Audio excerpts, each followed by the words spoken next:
everyone, and welcome to the 2025-2026 Week 6 review, Week 7 preview. Joel Gibson, how you doing? I see the Celtics jersey. Is that perhaps a Pritchard shout-out? It's a Tatum jersey. He gave me as much trouble as anyone on Cody's team this week, so I thought I'd, give him a shout-out tonight. He did, actually. I love that actual shout-out. Now, I'm going to hold up this trophy here that I've had for almost a decade at this point, Joel Gibson. And I love kissing it. Like, sometimes I'll just walk downstairs and I'll kiss it. And just to be like, oh, you have been mine for a long time, my guy. And so sometimes we'll cuddle. I'll bring it upstairs. We'll sit by the heater and cuddle. I am your commissioner. I am Dragon Slayer. I am Buzzsaw. I am all the things that you want me to be, Joel Gibson, except a loser. I win this week against Steven, no problem. I moved to 5-1. Steven moves to 0-6, and you just feel bad for Steven because he had more 2 points made than me this week. His team seems to be competitive if he could just get healthy. Unfortunately, he can't. I win, and I'm starting to get healthy. I have a lot of red flags, but Jay will return this week, and boy, did he look delicious. Joel, how do you feel about Jay will return, and tell the people? He returned. I'm not happy about it.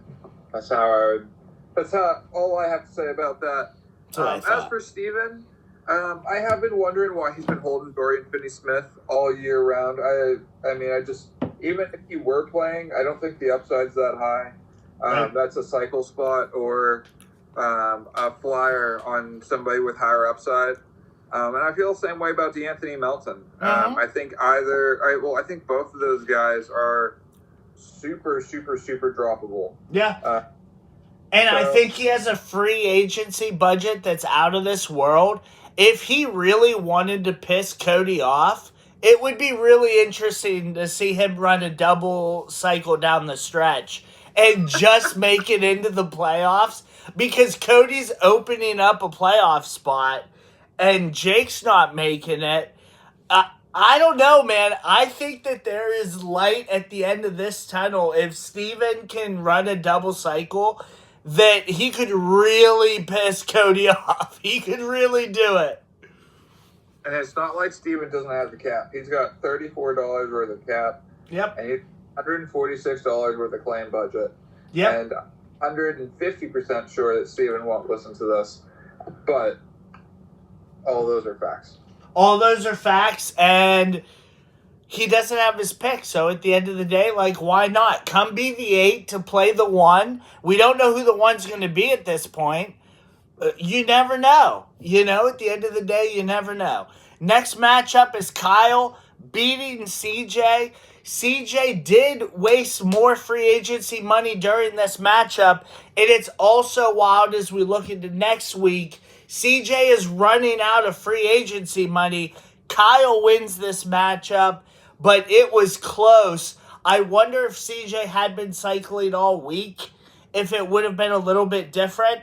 But I understand him not having the money. He made the trade with you as well, getting his first-round pick back. So now I'm confused on, is he trying to win this year, or is he now trying to tank? It's an interesting storyline. Kyle remains undefeated 6-0. CJ moves to 4-2. Joel? Yeah, this is the pivot point in the season for CJ. He's got his pick now. Cody has made it clear what his intentions are. Jake's intentions are clear. CJ could join that run and try to add a young player, or he could be competitive. If he decides to go young, is he going to scrap his best team or his best parts? We will see. But really interesting that he's got his pick back. I'm happy to have Peyton Pritchard he dropped 42 immediately and said he was pumped to be on my team as well. Wild. As you say, you need more point guards. Just crazy that as soon as you get him, he drops 42. Welcome home, baby. Yikes. Next matchup is Neiman beating Matt. Pretty straightforward here. Matt's still, it's the same old song and dance with him. He's just young. He needs a couple years here. Neiman is competitive in that mid-level, but he has a hell of a climb next week. Spoiler alert. Outside of that, congrats to Neiman. He moves to 4-2. Matt moves to 1-5, which also kind of leads into next week. I think next week, week 7, and I gotta look back on this, like maybe in an off-season note or whatever. Week 7s in our league are always so vicious. I feel like there are a ton of really good matchups, and I'm going to have to look back on the past years, but I always feel like, and the only reason why I know this is 7 is one of my 2 favorite numbers, and so anytime 7 comes up, it's just like, oh, this is a monster week, and for some reason that sticks with me. So more on that to come in the off season. I want to see some interesting stuff. But yeah, Neiman wins this matchup. I think you and I both kind of agreed on it. Even without Embiid, he can beat Matt, no problem. Yeah. Shout out to Jaylen Brown dropping a triple-double. That doesn't happen too often. Neiman took care of business this week and is looking pretty strong. Josh Hart is starting to bounce back after a really slow start. Keegan Murray is back. He's been on the wire. He picked up Dominic Barlow, who's just been getting defensive stats left and right. It's interesting. We'll see what happens with Neiman's team. It seems like he always starts hot. He always starts hot. He winds up in the playoffs in a good spot, and then he chokes it. Like, that's Neiman 101 right there. Quite honestly, over the next couple years, I'd love to see him win one because he's always like right there, and I can never understand, him not getting it. It would be really funny to watch Neiman beat Joel in the championship one year. That would be fantastic. I'd love that. Next matchup is Adam at Eric. Eric beats Adam here. Wait. No. Nice. Nailed it. No, I was right. Adam beats Jesus. Eric beats Adam, and Eric has the Luka team that no longer has Luka on it. Correct. And Eric actually was on the wire this week. You and I talked about it. Yes. Maybe Eric is watching these videos, Joel. Maybe people do pay attention to us. Can you believe it? Wow, man. I bet you he's like listening to this while he takes shits or something. I'm just happy that he's out there, picking up players, being active. He's out there, and that's rough on Adam because, man, even tonight, Daniels almost had a trip, which might have led to that comeback right there, but it didn't happen. Eric is alive, and Cody is excited that Eric is alive. I'll say that. Cody is pumped that Eric is alive. Yeah. Adam hasn't been a pushover, so it really is good to see Eric out there. I thought maybe one of the more interesting things was seeing Malik Monk is back from the dead, potentially. I have no idea what they're doing out there in Sacramento. I just have no idea. They need to immediately trade Sabonis. They need to immediately trade DeRozan. They need to immediately trade Monk. They have to literally trade for their top 6 players. They need to do it if they're really trying to build a team out there. And nothing has happened to this point. Tisk.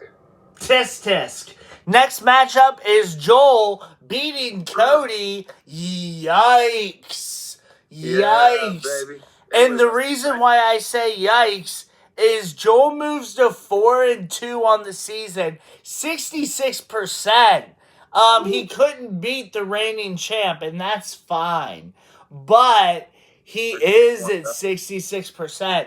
And I'm telling you, all these point guards going on to one team, you guys are going to fuck around and let him get up there in the point guard categories. I know what he's doing. I know what he's doing. Do you people know what he's doing? We're going to find out. Joel moves to 4-2. Cody moves to 2-4, which is what Cody wants. Joel gains a massive point, what do I want to say? Massive point accumulation. Ooh, that was a good word. As we move forward for the tiebreakers and stuff like that. Joel, do you have anything that you'd like to say on you could have played one person this week? Really what I want to say is it's going to be Kevin Porter Jr. and Ja Morant running for our next presidential election, and he's going to win. I can't believe that Kevin Porter... I love Cleveland point guards. I wish Colin Sexton would come home. Oh, man, it's getting out of hand. It's getting out of hand. Last matchup is Doug Murder and Jake. No surprise here. But Doug's starting to take some injuries here. Allen's out a week. This is the wrong time, and you're going to see when we get into the preview for next week. This is the wrong time for Doug to be taking injuries, and I think Doug's taking injuries. Yeah, Pirtle hasn't really been completely healthy all year, it seems like. Jared Allen being injured for at least a week, not great. Sure hope Doug doesn't have a big matchup around the corner facing him. Yeah, I'll be interested to see what happens next week. Anything on this week? Anything else stand out to you? Not a whole lot. Poor Jake. Poor Jake. Next week, we'll get right into week 7. I called this in a text message to you a bloodbath. So let's get right into it. We have number 6 Neiman 4-2 against number 3 Modest 5-1. Modest has a lot of red flags here, but I don't think it matters. I think I take care of business. And who knows? Maybe I'll be looking to add. We have no idea. Nembhard's starting to play in Dallas. People really loving him out there, Joel Gibson. People really loving him. I pick me to win here. Yeah, I'd really like to pick Neiman, but unfortunately, I won't. I'm going to pick you. I saw the Nembhard thing out in Dallas. That's why I dropped Brandon Williams and put all my money behind Kevin Porter Jr. But anyways, you're going to win this matchup, but I hope Neiman gives you a good run for it. I think it's going to be a good run. I am willing to spend money. I have a few dollars. I will try to take Neiman down here. I think this is big for playoff seeding. Next matchup is by far the matchup of the week. Joel Gibson. We have number 1 Doug versus number 2 Kyle. Both 6-0. Kyle's the home team here. Doug is injured. Are we talking about Kyle being the number 1 team in our league right here, Joel? Man, it's very possible. And it's really interesting because these are the 2 teams that exchanged Victor Wembanyama this year. And Victor is not going to be in this matchup, I don't think, right? I don't believe so either. I think, or at least half of it, he's not in. And Jalen Johnson and Tyrese Maxey are going to be in it, and they've both been kind of unbelievable. Light shows. Jalen Johnson is an absolute light show. And do you remember when you and I, Joel, just for the record, because I'd like to talk about this, do you remember when you and I were talking about putting Wembanyama and Jalen Johnson at least in a similar tier, and you were very much against it, and I was very much for it. Do you remember this? We were on the way to the grocery store. I remember this exact conversation where you were like, no way are they on even the remote same tier. I believe that I was right. When they're healthy? When they're healthy, we can put them on similar tiers, is all I'm saying. I'm not saying that Jalen's better than Wemby. All I'm saying is Jalen is not outside the argument, right, for a top 25? Sure. I mean, I would hear an argument that he's in the top 15. Amen. Amen. Hallelujah, Joel Gibson. But I would put Wemby as the best player in fantasy basketball when he's healthy. You're so wrong, but that's fine. You can put him there if you want to. If you want to, you can put him there for sure. I think Kyle's going to get this done at home. It's crazy to me because we get into the free agency aspect here. Who's Doug willing to drop if he wants to win this? In my opinion, Doug could win this on cycling because Kyle doesn't have the free agency money to do it. So I'm going to go with Kyle at home, but I am very, very, very, very nervous about doing so.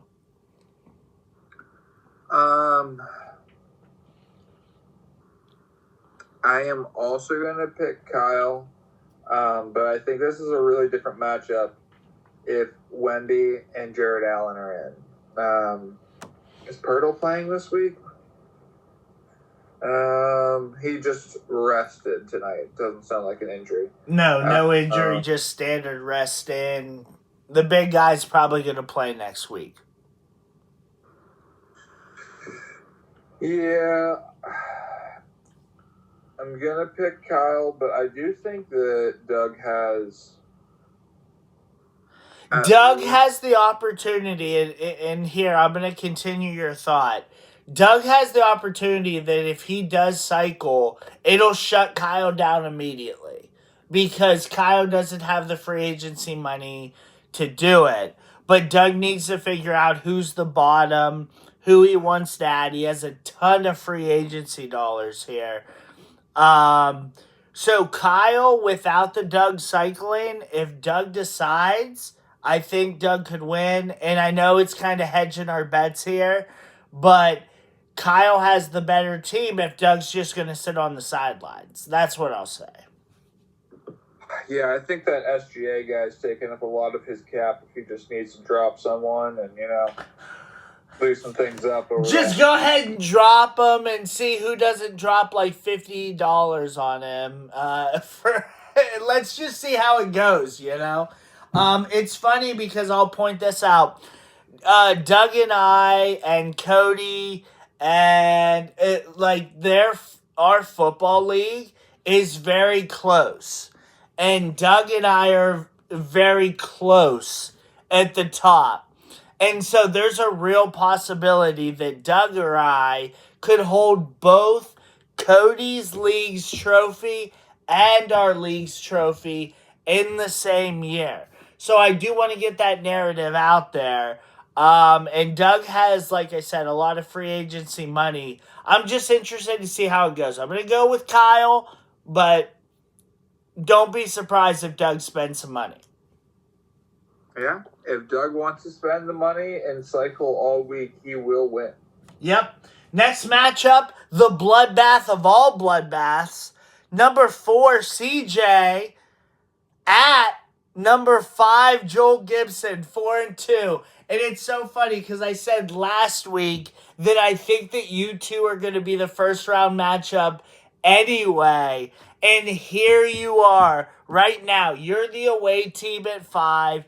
CJ is the, you're the home team here. But what I'm saying is you're the lower ranked team at 5. CJ's the away team, the higher ranked team. And boy, I think you're just going to win this matchup, Joel Gibson. I feel so bad. I don't want to pick it. It's driving me nuts because I'm looking at this, and it just doesn't matter because I know you don't want to drop players, but CJ literally cannot drop players or he will screw his whole season. He's already spent too much money. He went for it today again in a close matchup against Kyle and lost. He's wasting all of his free agency money. And Joel, you have I would say a decent amount of free agency money. I think that if it gets close there at the end, it's your time to add some players and win this matchup. And it drives me nuts because somehow you're going to be the 4 and CJ's going to be the 5. You're going to beat CJ in the playoffs. And then CJ's literally going to blow a building up. Like, I don't have anything else for you, Joel Gibson. I don't want to pick you, but I'm picking you, and it's so annoying. Well, I know you're shocked to hear this, but I am picking Kevin Porter Jr. and myself to win this matchup against Ryan Hollins and CJ Ross. Oh, man, it's just so funny because you two have that. Oh, my gosh, it's going to come down to it in the play. Oh, Joel, you don't understand what we've set up here. There's a very good possibility that you knock CJ out in the first round. Thank God he has his first round pick because at least he can look for something, I guess. But yeah, go ahead. My team is rounding into form. We're really starting to find it. Cooper had a 35-point game out there this week. What was it? Teenager to have a 35-point game? Was that the stat? Yeah, I believe so. I think that was the stat. That's crazy when you think about the teenagers that have played in the league, right? Wow, first one to have a 35 that's impressive. And Evan Mobley is going to eat with no Jared Allen. He's going to show what he can be with when he's going to take over that 5 role, which is going to happen eventually. And Ja Morant is just around the corner from being back. He's going to have a fire under his ass. Let's go. Yeah, I think Cleveland needs to trade Jared Allen. I said this 2 years ago. They need to trade him immediately. And you could vouch for me, Joel, on this one. I said as soon as they got Mobley, there was no reason to have Allen. And it's starting to show there's no reason they need to have Allen here. Yeah, I mean, we're both picking you, and it's so frustrating in a season where you have 2 of your best players down. We're talking about you being a top 4 team. I'm frustrated. The league is frustrated. And also, I just want to point out, we talk about me being the villain, Joel Gibson. CJ made another trade with you. And what happened as soon as he made that trade? The player went off for 42 points. If there is anything that we need to take away from this, it is that Joel Gibson is the ultimate villain. I am him, okay? I am the face. I am the good guy champion. Joel's the villain, but now everybody's trying to put it on me. Look at this. That's all I'm saying. Next matchup without Joel having a comment. No, sir. We have no comments from Joel Gibson. Next matchup. KPJ and I are just misunderstood. Next matchup is Steven versus Adam. Steven has not won a match this year. Adam has been putting up legitimate lines. I think Adam wins here pretty easily. Yeah, poor Steven. He is actually getting healthier. Yeah. Got Hero back and a couple other players. Hero's been great. And he had more 2-point conversions against me specifically this week. It's not that his team is bad. It's just horrible luck for Steven. Yeah, I mean, when you're missing Trae Young and Paulo, those are just two of your biggest guns. So I am going to pick Adam. All right, two matchups left. We definitely did not stay under 20 minutes. We're at 25 right now. Horrible. And it's my fault. I get it. But Eric versus Jake. Eric's going to get his third win here. I have Eric at number 8. And I have Jake at 12. Jake is yet to win a match.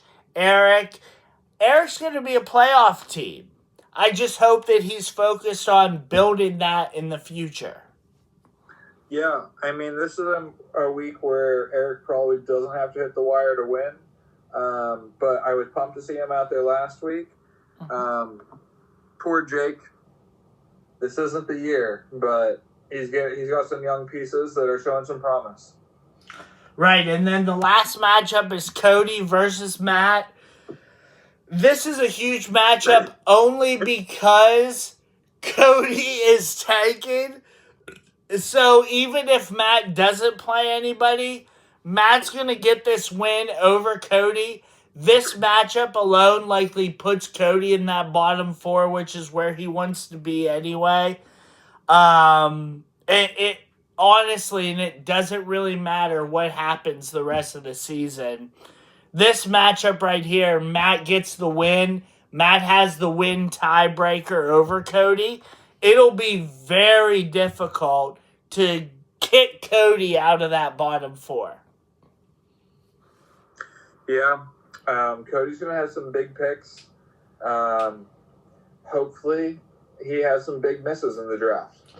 Yeah, I love this draft class, and man, it just sucks.